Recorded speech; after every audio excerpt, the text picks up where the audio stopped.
What's going on, everybody? Welcome back to another episode of the FF Ballbusters podcast. Thank you for joining us. My name is Eric. That's my co-host Will, and we are going to be talking some quarterback rankings and tier lists today. How you feeling about that? You excited to get into this one today? Yeah, I'm excited to get into it. I feel like we always have fun when we do these QB tiers, especially when we get to the later ones, but for Yeah. sure excited for this one. Absolutely. Yeah, we're excited to bring it to you guys, break down some of these rankings for you. But real quickly, before we get into it, it is August 1st as of today when we're recording this. And so it's officially redraft season. So for everybody that's getting back into the swing of things with fantasy football, we can be your one-stop shop to get all of that done. We do both dynasty and redraft content, but we're going to be mostly doing redraft this time of year. We're a small channel. We're still trying to grow, but we would really appreciate your help if you could hit that subscribe button and get us on our goal to 1,000 subscribers. We're getting there, slow and steady, but yeah, we'd very much appreciate it if you could help us do that. So thank you for that. But yeah, so without further ado, let's get into this. We have the S tier at the top. I think there's probably at least 3 names that definitely belong in here and a few more that are kind of on the edge. We haven't talked about this prior, but let's start with the obvious ones. I'm assuming you have the GOAT, Patrick Mahomes, in here. Yeah, the guy who's pretty much Hall of Famer already, first ballot. We're going to throw him up in the Yeah. S tier. He's not taking any turns. And he kind of showed last year, even in a rebuild, he can be amazing still. So, yeah. Looking at the second spot, another obvious one. We got Mr. Josh Allen. In my opinion, one of the best combinations of throwing and running in the NFL. He scores at least 6 rushing touchdowns every year so far his career. So, yeah, Josh Allen for sure. 100%. So for me, and this is definitely going to be hot takey, but Lamar Jackson might be my QB1 this year. I didn't mention it before we got into it, but this is a tier list, so we're not going to be super concerned on the individual player rankings. We're mostly just concerned about how the tiers break down. So, Patrick Mahomes, Josh Allen, Lamar Jackson, they're all in the same tier. But for me right now, I do have him ranked as my QB1 overall. Nah, I would definitely agree with that. It's like you said, you've said in other videos before. Lamar, we've seen him put up the best season ever in fantasy football history. He's coming back healthy. He's got the new contract and the confidence of the team. He's got the best wide receiver core he's had his whole career. By far. Yeah, so it'd be exciting stuff to see for sure from Lamar, and definitely optimistic going forward. Yeah, and we've mentioned it so many times on this channel already, but in case you're new, you haven't been around yet, the new coordinator also is a big talking point in Baltimore this offseason. Todd Monken is going to be bringing a way different offense than we've seen in Baltimore before, a lot more pass heavy. And so I think we're going to see him hit some of those numbers that he had in his MVP season in 2019. Absolutely agree. And then somebody else that I think also belongs in this tier, Mr. Jalen Hurts from Philadelphia. Yes. I personally think that, going into this year, obviously last year the Eagles, if you didn't know, had the easiest schedule in the NFL. Going into this year, that is very much not going to be the case. They should see a lot more competition. And, the fact that they didn't see as much competition last year kind of did hurt Jalen Hurts' numbers in terms of his second half production. Because in terms of dropbacks in the first half, he was 8th in the NFL. Dropbacks in the second half, he was 24th. And then in the fourth quarter, he was 32nd. We kind of hope that those numbers are going to come up because with 64th quarter passes last season, that's the same amount as Cooper Rush had last season. And we're kind of expecting that to come up. And with them having more, competitive games, the fact that they use him as like a goal line back as well, I'm optimistic for Jalen Hurts. Yeah, that's a fantastic point to bring up. I just want to talk about this tier as a whole. Do you have anybody else in this tier? I do not. That is kind of where it separates a little bit for me right here. But Okay, do you have so someone else?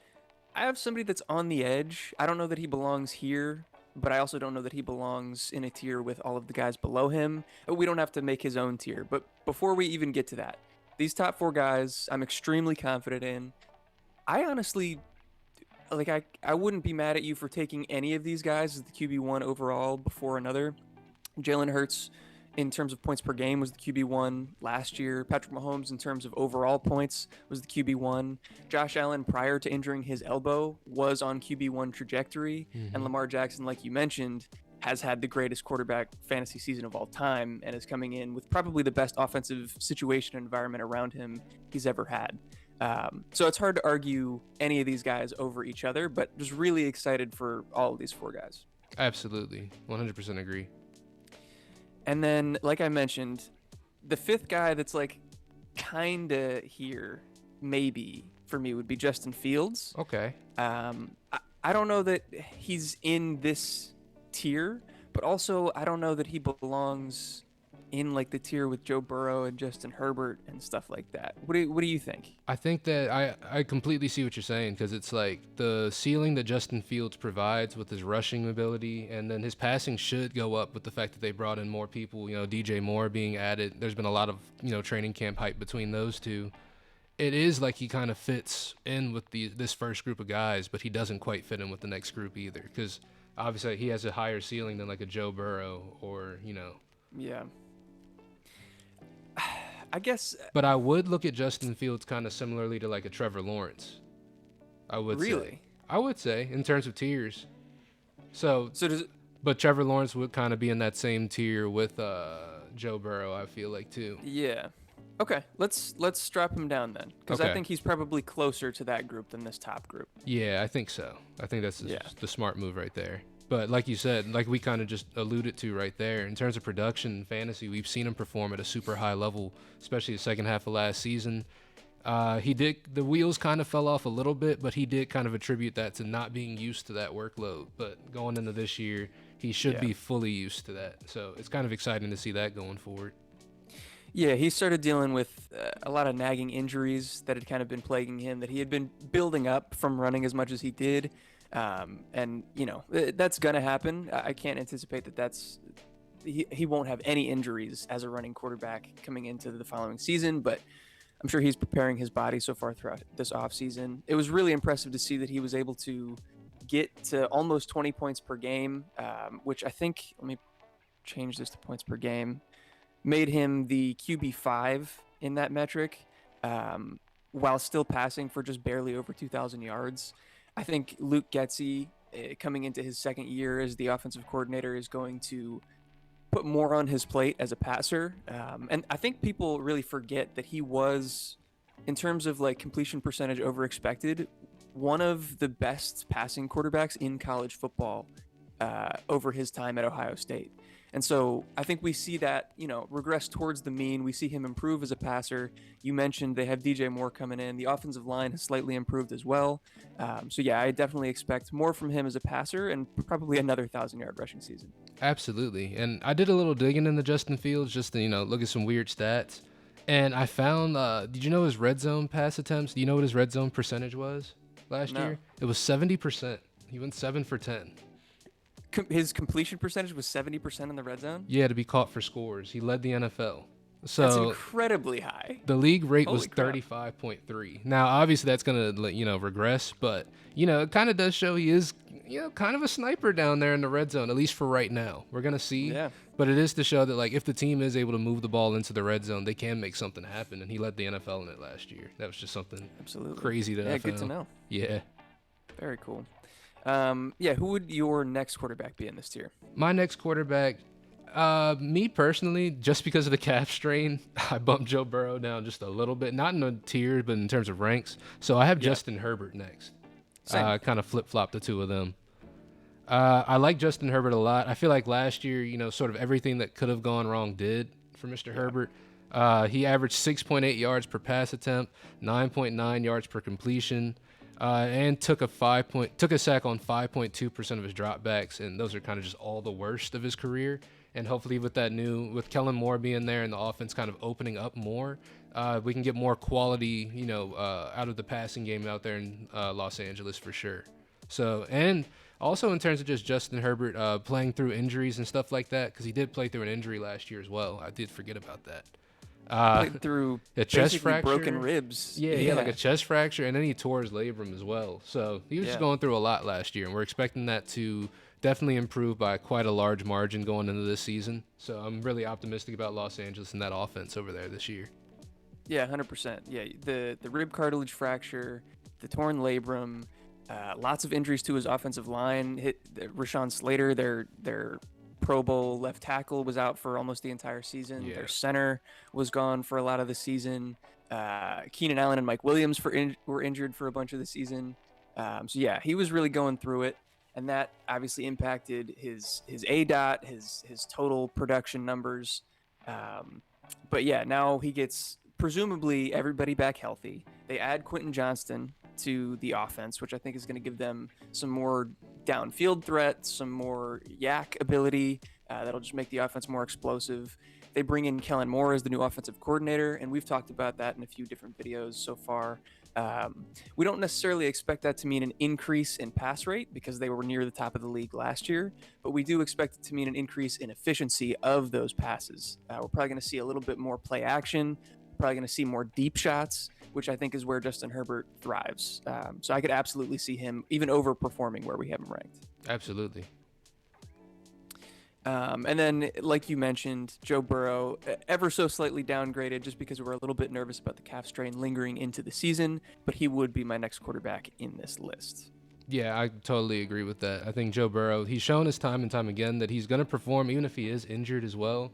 But with the calf strain, it is something to be wary about.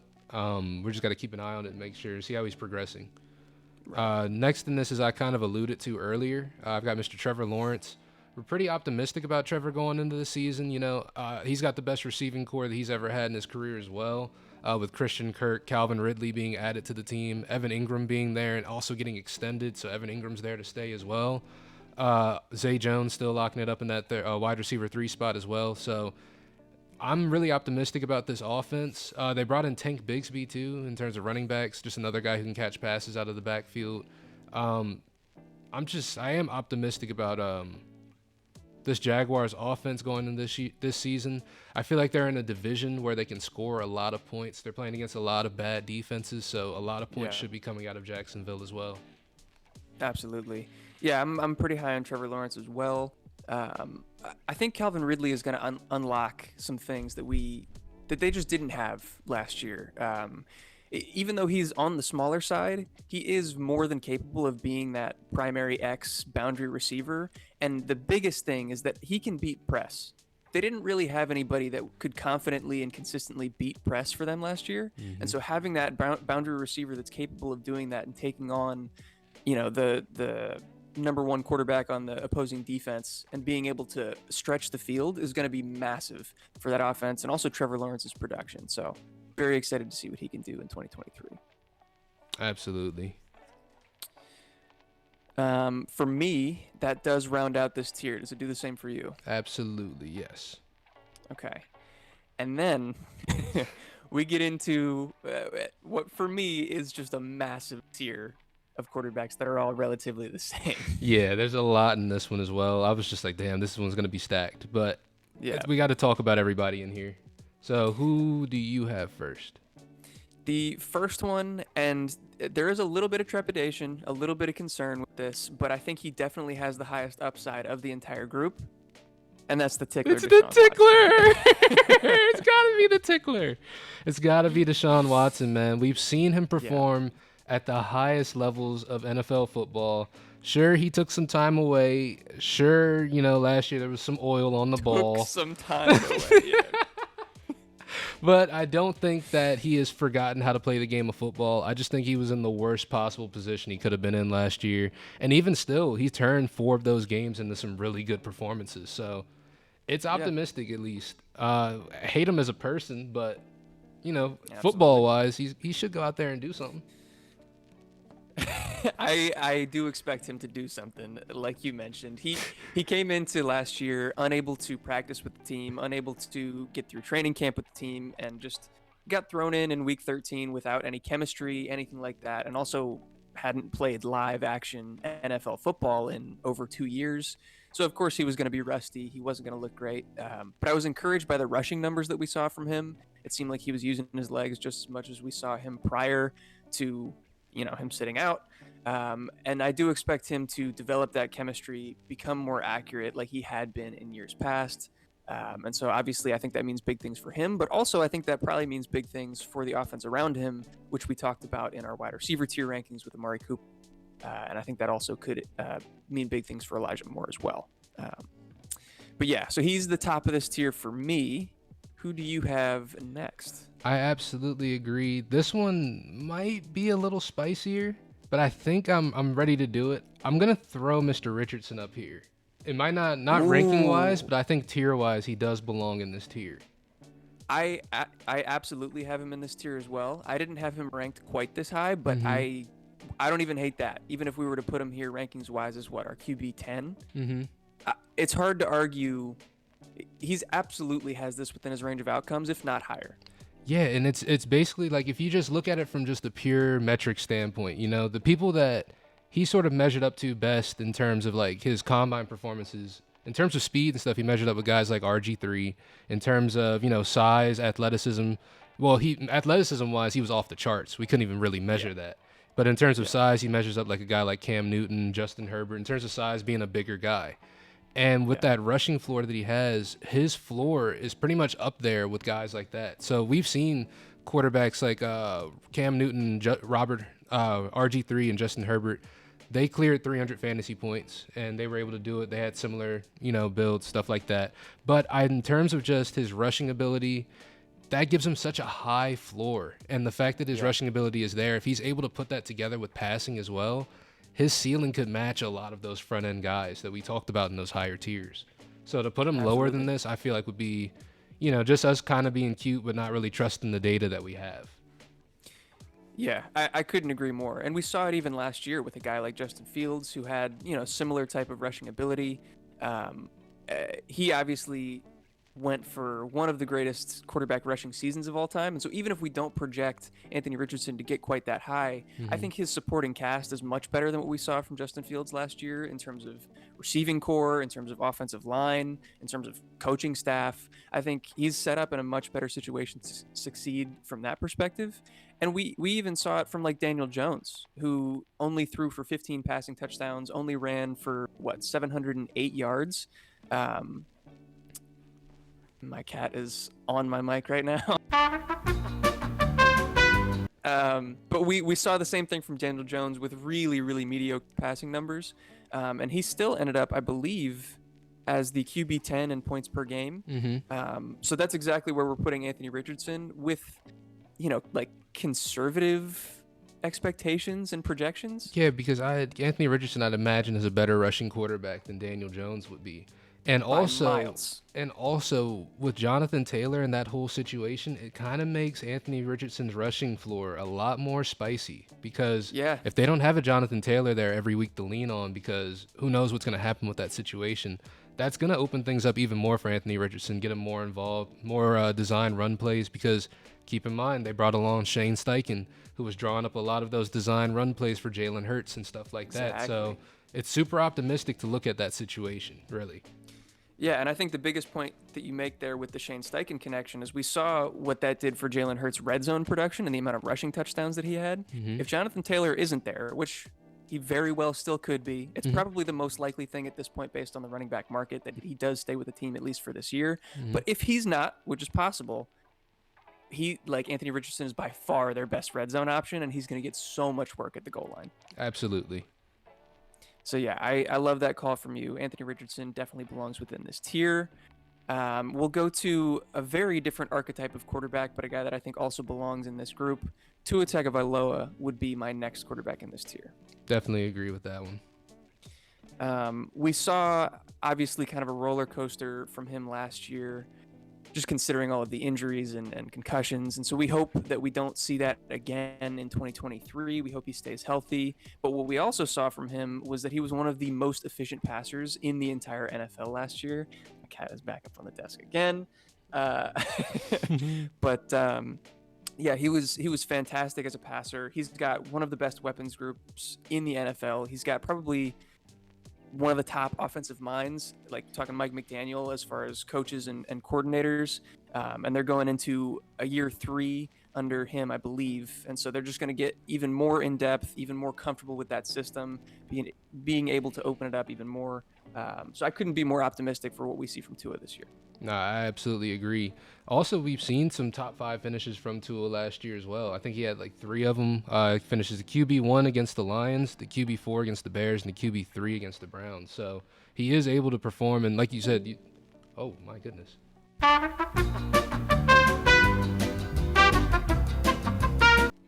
should close my laptop.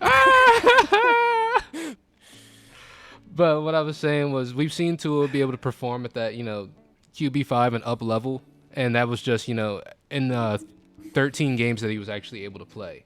So seeing him be able to play a full season, we're hoping for. And then if he is, and he is performing at that historically efficient rate, he should be amazing. That efficiency should come down, though. But I do see guys like Jalen Waddle, they're talking about he's making a huge step up this season. Tyreek Hill obviously is doing what he's doing. They brought in Devin A-Chain. Who knows what's happening with Dalvin Cook. But it's optimistic for the offense at least. They got some great weapons out there, so they can make something happen. 100%. That's a good point with Dalvin Cook, too, because he was visiting with the Jets this past weekend, and we expected him to not leave without signing a contract, and it seems like that's not the case. And he's openly said that the Dolphins are his preferred landing spot, so it's looking more and more like that might be the case. Yeah, absolutely agree. All right, so we got Tua there. Who would be your next quarterback in the B tier? The next one I'm looking at is a guy who finished as the QB5 last year, but he's dropped this low now in the rankings, but I feel like he shouldn't be, but he definitely deserves to be in this tier. It's Geno Smith. Yes, sir. There's a guy who, like I said, he finishes the QB5 last year. He's being dropped down through the rankings, but his team has only gotten better in terms of the receiving core with adding Jackson Smith and Jigba to the receiving core. Obviously, there's something going on back there with the running backs. I'm not really sure what's happening back there right now. Kenneth Walker and Zach Charbonnet are both injured right now. Seattle, I don't know what's going on with their running backs, but it's always something. But they do have Kenny McIntosh back there, who was a good pass catcher in college. He was a primary pass catcher in college.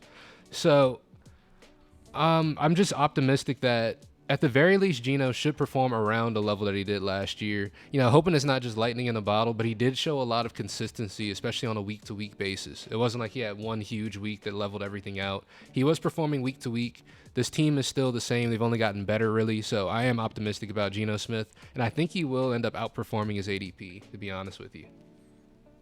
I couldn't agree more. Yeah, this is a situation where, like, it's hard to rank him higher because the guys above him, I think, definitely have a higher upside, but there's almost nobody that has a better floor than Geno Smith. Like you said, he was QB5 last year. He comes in, they add JSN, and I think with that addition of JSN, they're probably going to run a lot more 11 personnel, 3 wide receiver sets, open up the field, probably have more pass attempts than they did last year. And so, I think that's going to mean potentially even more production than we saw from him last year. It just depends on how everything shakes out with the guys currently above him. But he could easily sneak in again to close to the top 5, that bottom end, or I guess not even bottom end, but like mid-tier QB1 range. Yeah, I absolutely agree. Like, I just think he's ranked too low, I feel like. That's what I really feel. All right. So we got Geno Smith there, and then we got a guy that's very similar, in my opinion, coming next with Kirk Cousins. Consistently underrated, consistently underdrafted. Every single year he performs above expectation, and I don't see this year being any different. We get another year of Justin Jefferson, probably at this point the best wide receiver in the league. TJ Hawkinson showed what he could do last year and how potent he made the offense in general. Giving them kind of another dynamic weapon out of the tight end position. And now they bring in Jordan Addison as well, who's been lighting up training camp and has been getting rave reviews there. So I expect another year similar to what we've seen in past years. He was the QB 8 overall last year, and in terms of points per game, I think he was slightly lower. He was the QB 14 in points per game. But these, I guess that's exactly where we have him ranked right now, right? Is this QB 14 at this point? I think this is 13 right here. 13. So, right in that range of outcomes from his points per game to his overall finish. And I expect similar things once again in 20. Absolutely. And I've come to my senses, guys. I know if you've watched any older videos, this guy was ranked higher for me, but I've come to my senses a little bit. I'm putting him in this tier. It's going to be Mr. Aaron Rodgers out there in New York. People forget, he did have a bad year last year. I wouldn't really blame all of that on him, but before that, he was coming off 2, MVP seasons, and he's saying he still has another one in him. I kind of believe him, but in terms of just the team that he's landed with now, obviously he's with the Jets. We don't know what's happening with Dalvin Cook, so we can't really talk about that too much. But having Brees Hall back there at running back, Michael Carter, Israel Abanikanda, that's a great running back group still, even without Dalvin Cook. Wide receiver wise, Garrett Wilson's taking a huge step up this year. We've seen nothing else but that throughout all of training camp. Alan Lazard is there, as well as Randall Cobb, two guys that Aaron Rodgers is familiar with already. Randall Cobb, who knows what he's really going to do. But the biggest news is that Mr. Rodgers also took a pay cut as well, like a massive pay cut. And he's even said, I believe there was a statement, I feel like I read it this morning or last night, where he kind of did vocalize that he took that pay cut because there are some interesting free agents and some guys on the trade block possibly that they may be going for, which is alluding at a possible reunion between him and Mr. Adams is what we're hoping for, at least. A little speculation. That'd be nice. But if nice. if that were to happen, I feel like Aaron Rodgers would be up another tier. But I think right here is a good place to have him because I feel like he is going to perform this year. I feel like last year was a down year, but I'm optimistic that he's in a better situation with just, more weapons and more things that he can work with out there in New York. Yeah, absolutely. It's hard for us to let him slide any further than this. He left a little bit of a bad taste in our mouth last year with how he performed, and just the environment around him wasn't great. There were a lot of injuries and not a great wide receiver core either. But we expect that to change coming into a better offensive environment in New York. There's so many guys in this tier that are all basically interchangeable. The next guy that I have up here, who you could say is being disrespected, Daniel Jones, with his rushing floor and what we saw from him last year, just from a rushing perspective, makes his floor really, really high. Obviously, he was not that impressive from a passing perspective, barely over 3,000 yards, only 15 passing touchdowns in total last year. But he gets to have another year under his belt with the new offensive system. And we've seen how creatively they've used their playmakers, and now they add Darren Waller to that offense. And so I think that's going to be a big security blanket for him, somebody that he can consistently go to in tough situations that he didn't really have last year. And so I think that's going to help them move the ball, probably have a slightly better third down conversion rate, help them in the red zone as well. So hopefully we see them on the field for longer, which would mean better numbers and also higher touchdown numbers for Daniel Jones. And I don't really expect the rushing numbers to come down much either. So if we see the same rushing floor and slightly improved passing numbers coming into this year, there's no reason he can't outperform where he was last year, where he was the QB 10 in points per game. Yeah, it was just that it's like they didn't let him be aggressive at all last year. And I feel like, fair, because he's kind of bad. It's smart.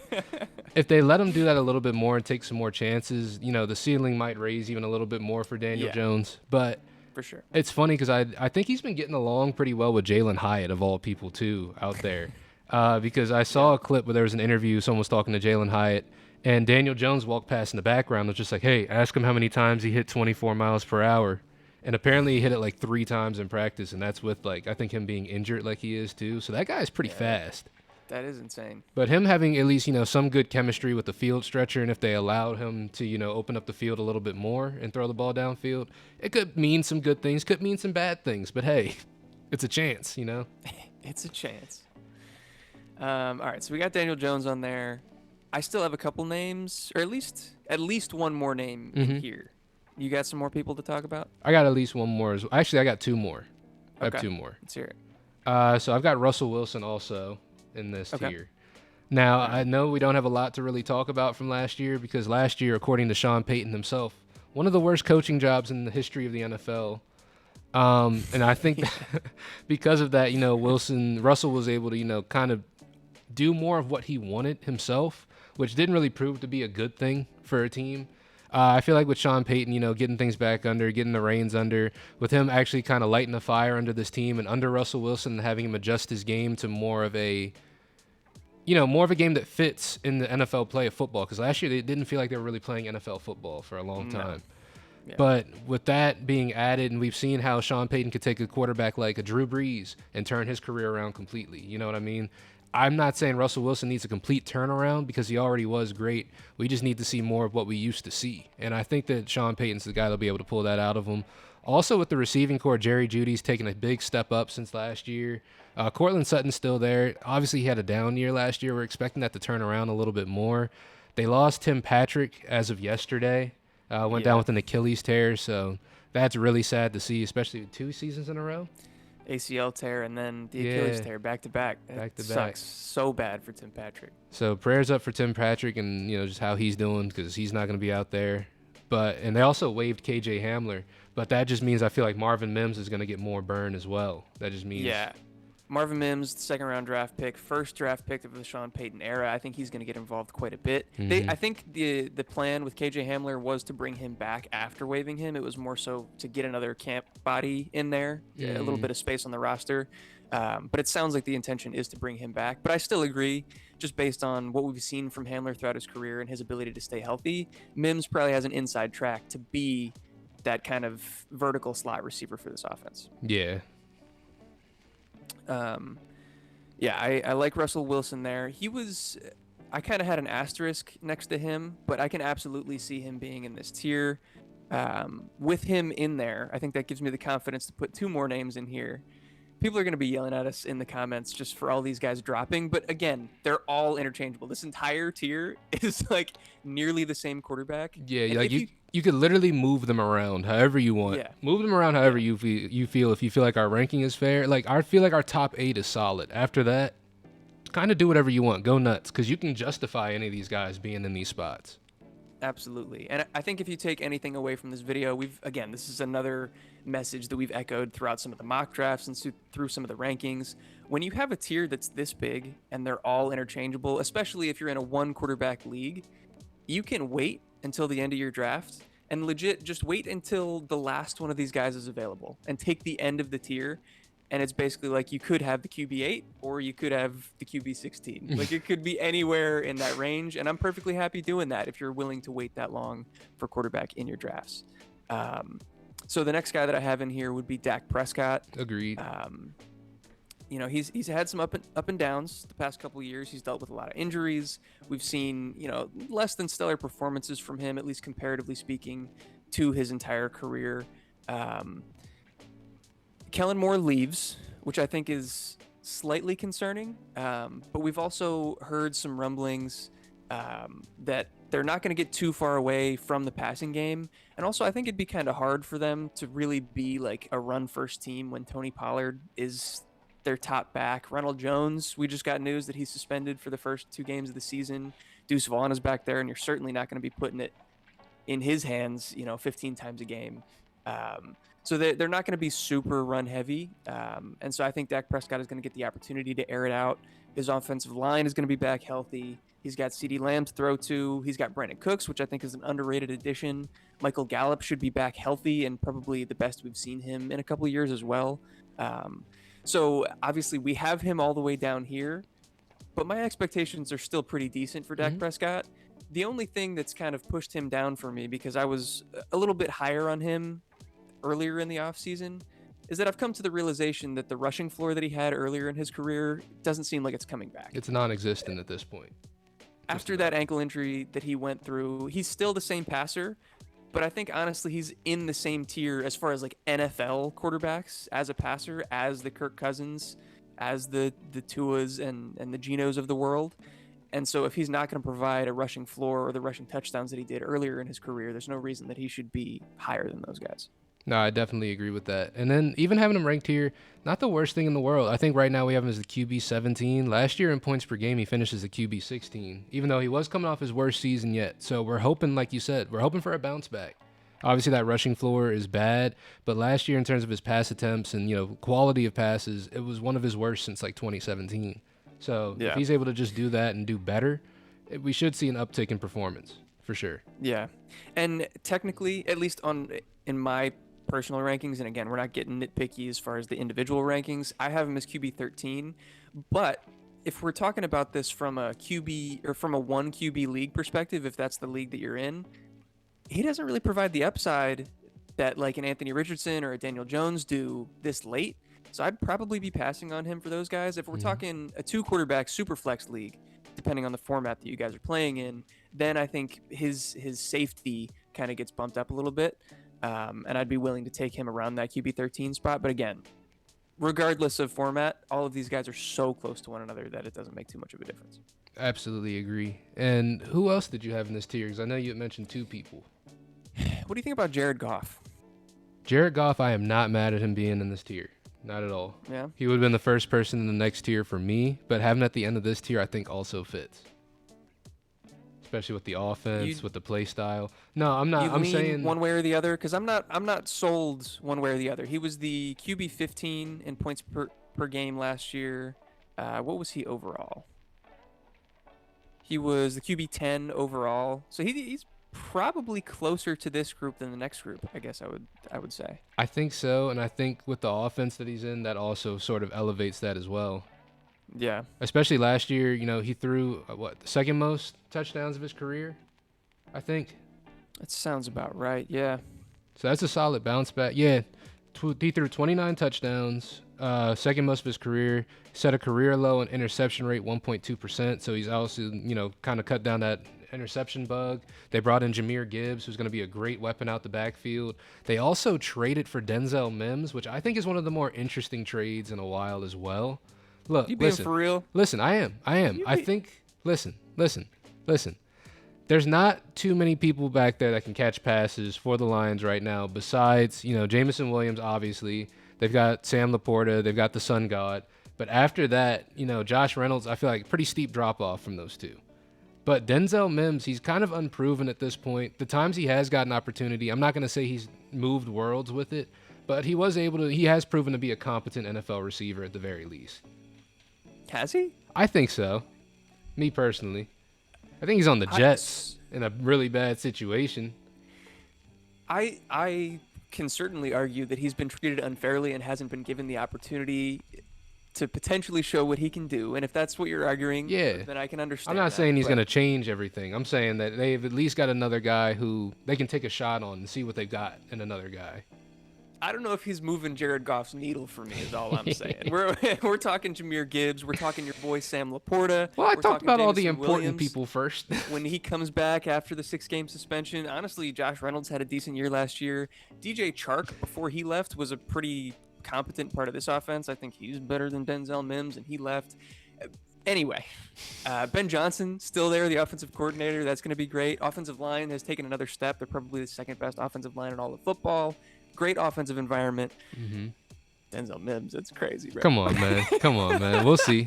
We'll revisit this conversation. What's crazy is I was so high on him coming out of Baylor. I was a huge fan of his as a prospect, and just hasn't lived up to it yet. But yeah, I'll be team Mims. I hope things work out for him. I'm just not betting on it is all. No, that's fair. That's absolutely fair. But yeah, that'll round out that massive tier of quarterbacks. Once again, if you're waiting on quarterback in a one quarterback league, just wait till the end of the tier. All of these guys are relatively the same, and so you can get the best possible value late in your drafts.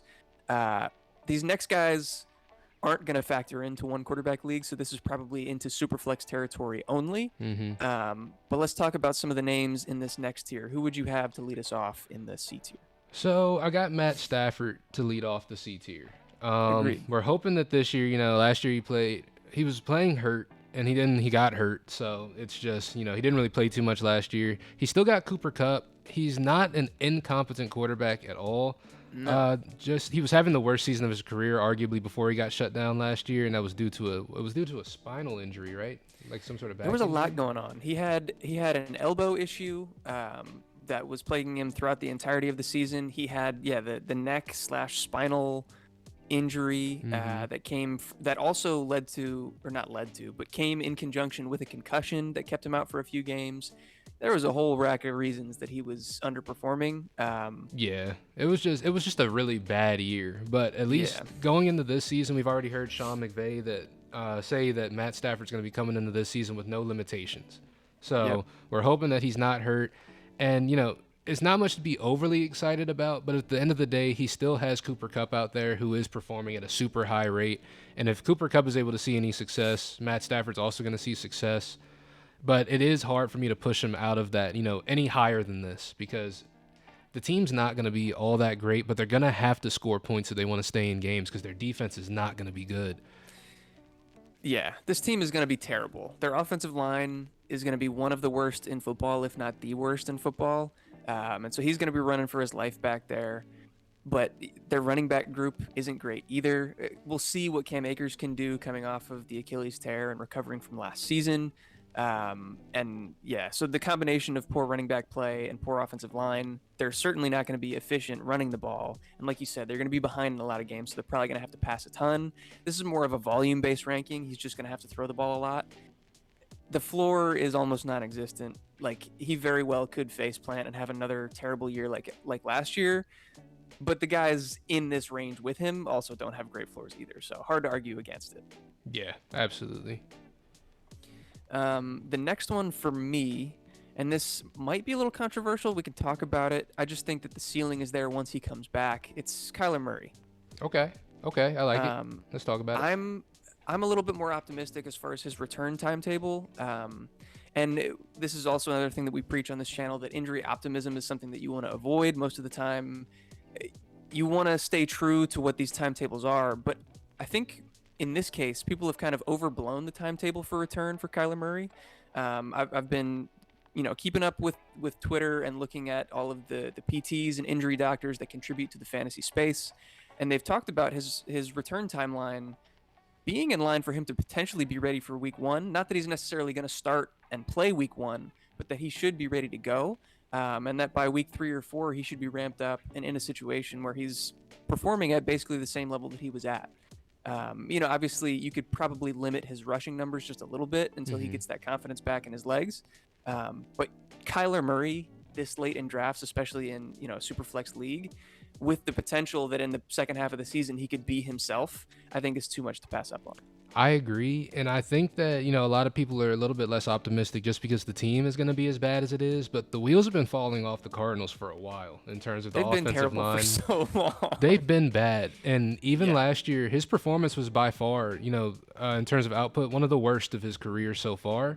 But he was still able to finish as the QB9 in points per game, and still able to be a QB1 in 7 of his 10 games that he played. So. And that the QB9 points per game ranking includes the week where he went down with the ACL tear after only completing 1 pass, I believe. So if you exclude that, it's even higher than that. Yeah. So to say that you're not optimistic about Kyler Murray as a player, it's no reason really to not be optimistic. This team's been bad for a while, but he's been able to make something out of nothing, and then we hope to see him continue to do so. So. And one of the biggest things is they get that fucking fake sharp Cliff Kingsbury out of there. They bring in Jonathan Gannon, hopefully a more competent coaching staff and a better offensive system. Even if they're bad, even if the offensive line is terrible, I just expect the play calling to be more conducive for fantasy success for Kyler Murray. So yeah, I just think the upside is there, even if he misses a few games to start the season. For me, it's only a 2-man tier. Do you have anybody else in here? No, I feel like everybody else is kind of the same, Okay. or we just don't really know too much. But yeah, we can talk about this next tier. Who do you have, or who you want to know who I have leading off the next tier? Yeah, right? yeah, let me know. Should be Derek Carr. I just feel Agreed. like, Derek Carr obviously came off a disappointing year with the Saints not with the Saints, with the Raiders last year. He's with the Saints now. It's just, in terms of the receiving group that he's there with, they were one of the most efficient receiving groups in the league last year. And that was with Andy Dalton primarily at the helm. And I think if we're asking Derek Carr to be as efficient as Andy Dalton, I really think we're not asking for a lot. But at the same time, they're 2 different quarterbacks, and they should just provide 2 different levels of play at 2 different levels of the field. Andy Dalton with more accuracy in the middle and more intermediate and short field parts, whereas Derek Carr likes to open up a lot more, get the ball downfield. But either way, I think that in terms of efficiency, Derek Carr should be able to at least somewhat match Andy Dalton's output. And if he does, I think that's still going to be viable for fantasy as far as, a QB2 goes. Yeah, completely agree. Even with a down year last year, he finished as the QB 17 overall. I think his points per game finish was lower than that. Let me find him. Yeah, I do prefer points per game. That's just a more reasonable gauge of what they're doing for you week in and week out. He was the QB 22. And where are we at? Are we at quarterback 21? I believe right so. now? I think we're at 21. So he's right about in that same range. We do expect there to be an improvement in offensive line play coming over from, I was about to say Oakland, coming over from Vegas to Dating yourself. to man. New Orleans. Yeah, for real. And yeah, I do think the offensive environment around him in general, like the weapons around him that he's going to have at his disposal, are going to be better than what he had last year. Not the top end. Devontae Adams is definitely in a tier of his own compared to the rest of those guys, but just in general, I think the offense is going to be better, and we're going to see that slightly improve Derek Carr's numbers from last year. I agree. I think I agree with that. And then the next one here, we've talked about it. You might not be a fan of it. It's certainly not a sexy pick. It's not exciting. You're None gonna of the do names it. down here are. It's your favorite. It's your boy. It's Ryan Tannehill. Fuck, man, just talk about it. They bring in D-Hop. He comes into Tennessee. They have Traylon Burks, who's been getting rave reviews out of training camp, somebody that we're super high on. They still have Chigo Okonkwo, who I think is going to develop into a more consistent pass catcher, more than just the kind of efficient, unlimited volume player that he was last year. Similar situation to Matthew Stafford, where their offensive line is just awful. It's really, really bad, probably close to the bottom of the league. They still have Derrick Henry, so at least he'll have, you know, something to threaten the defense with when it comes to play action, which is where Ryan Tannehill excels, is in that play action game. But the weapons around him are encouraging. It's just he's not going to have a ton of protection. We hope that he's healthy again this year, because last year he was dealing with a high ankle sprain for almost the entire season, and that limited him tremendously. So if he can stay healthy with this weapons group, it's hard for me to see him finish any lower than this ranking. Yeah, it's like you said, it's tough to push him down. As much as I don't like the guy, you know, the ceiling is there. It's weird because the Titans never really feel like they're a good team, but somehow they always end up contending as well. So, Yeah. like, I know a lot of people are optimistic that, you know, Ryan Tannehill is going to start, the team's not going to do well, and at some point Will Levis is going to get in this season. But I wouldn't be surprised if they are just one of those teams that's sneakily competing every week, because it's just, in Yeah. terms of coaching, Mike Vrabel's up there with the best of them. So, Yeah, that's really the only risk you run with this. And at this late, like, how risky can you even call it? Like, these are such late picks anyway. mhm. But yeah, that's a good point to at least consider. I think with the signing of D-Hop, that shows that the team does want to compete and try to push for the playoffs this year. And so I don't think that a quarterback change is going to happen until they're actually eliminated mathematically from contention. And with the division that they're in, that's probably going to take a long time because it's probably the worst division. Well, maybe second worst division in football. And so, yeah, they're going to have an opportunity to potentially push for a playoff spot. Yeah, definitely. It's gonna be weird, man. It's gonna be really Yeah. weird. But All right, so we have, what, 2 more spots left in our top 24? yeah, we got 2 more slots. Who you got? You know, I really don't know, man, because at this point, a lot of these guys are just super interchangeable for me. So I guess It's I'm true. kind of going with who I think is gonna have the best ceiling out of all of these guys left. And I kind of like Brock Purdy, to be honest with you. Okay. I kind of like All right. Brock Purdy. I think that, you know, obviously the talent around him is immense. He's got Christian McCaffrey coming out the backfield. He's got Debo Samuel, Brandon Ayuk, George Kittle. So the weapons are there. It's possibly one of the best weapons groups in the NFL. And Yeah. I think that, you know, the team is behind him. They want him to be the starter. He's performed pretty well. He hasn't been, you know, a world breaker or anything like that, but at least hoping to see that he takes a step up from last year, because honestly, he outperformed everybody's expectations, including just league wide. He was literally Mr. Irrelevant. So to see him take any type of steps up from that would be awesome to see. And he's got the talent group around him at least to do it. That's how I feel about Brock Purdy, at least. I like it. I think I probably overlooked him a little bit too much. I didn't have him on my list. But you make a good point. He's got maybe the best weapons group in football around him. And you can't look at just his overall points per game numbers, because he came in relief of some other quarterbacks through the first 3 weeks that he played. But just reading off some of his finishes once he became the starter, in week 13, talking 14.3, 21.7, 16.5, 16, 17, and 19.8. Not great numbers, certainly, you know, not blowing the doors off, but at this range, you're not expecting that. And it's going to be hard for him not to succeed as the starter in San Francisco with Shanahan as his offensive coordinator and with this weapons group around him. The only real question is he going to be the starter? Trey Lance hasn't looked great so far throughout training camp. The reports haven't been good. Sam Darnold, I think from what I've heard, and I haven't been super in the know. I haven't been, you know, just focusing on the 49ers, but I've been hearing really good things. Like, he's been the most productive passer so far for them. But I think Brock Purdy, with what he showed last year, has done enough to earn that starting opportunity over Darnold. And so, yeah, if he gets that, I could absolutely see him even potentially outproducing this ranking right here. Yeah, absolutely. All right, so I like that. And then, again, we're in the weeds for sure. There's so many guys that could probably. Who are you capping this off with? I'm thinking Bryce Young. Yeah, that's the same thing I was thinking. Be honest with you. Okay. It was between Bryce Young and like Jordan Love and Sam Howell. Sam Howell, I think, provides a nice rushing floor, but also I wouldn't be shocked just with the way that this team is. If Jacoby Brissett plays halfway through the season or something. I went to Commanders practice the other day. Bro. I'm not optimistic about Sam Howell too much. No, not gonna lie to you. Not gonna we lie got to some you. inside information. Not gonna lie to you. Boy. But all right. but I think Bryce Young out of those three is the guy to pick for sure. He just has the pedigree to go along with it as well too. Absolutely. The number 1 overall pick. We saw him light up the college game for the past couple seasons. I expect him to come in. He was the most pro-ready quarterback of any of the guys in the draft this year. He's got a really good coaching situation around him. I think he's going to be put in a really good situation to succeed early on, even if his weapons group isn't great. They do have an underrated offensive line. He's going to get decent protection. He's got Miles Sanders now in the backfield to hand it off to, and a weird group of receivers. Not bad, but not the best. He's got Adam Thielen, who provides that veteran presence. He's got DJ Chark, who I think produced in limited opportunity as a field stretcher in Detroit last year. We saw Terrace Marshall have flashes. So there's guys with potential. But again, I mean, that's why we're talking about QB24. No love for Jonathan Mingo. I mean, we'll see. They got Hayden Hurst at tight end too, so they got a bunch of guys out there that could catch some passes.